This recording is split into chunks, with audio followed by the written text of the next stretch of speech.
Today we will remove this form and clean up. So yesterday what I did is protect this wall with plastic all around like that, and as you can see I removed this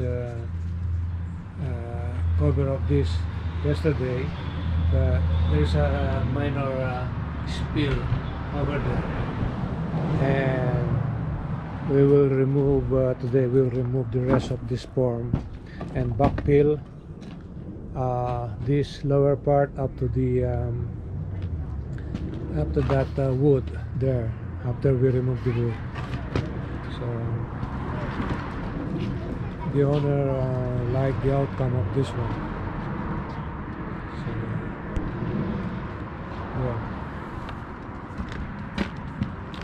so yeah, but yesterday I forget my camera, so I didn't able to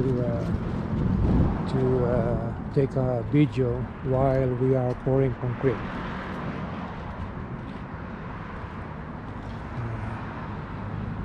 There.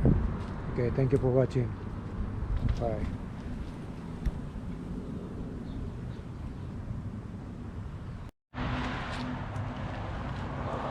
So we already removed the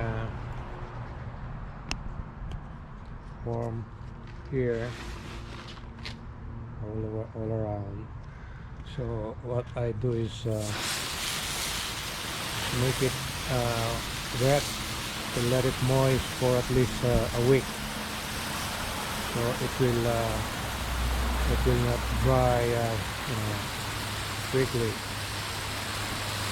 So that is the way I do concrete. Let it make it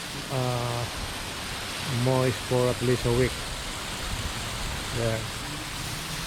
And then this gap in between this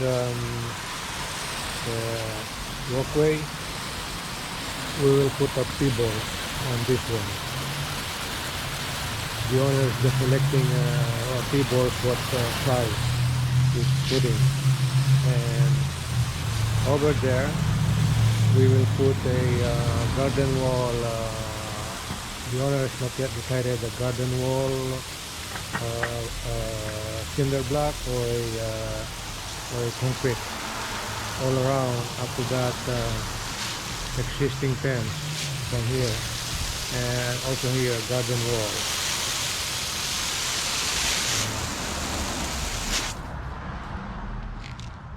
Yeah, so as you can see, it's there. I wet it every day.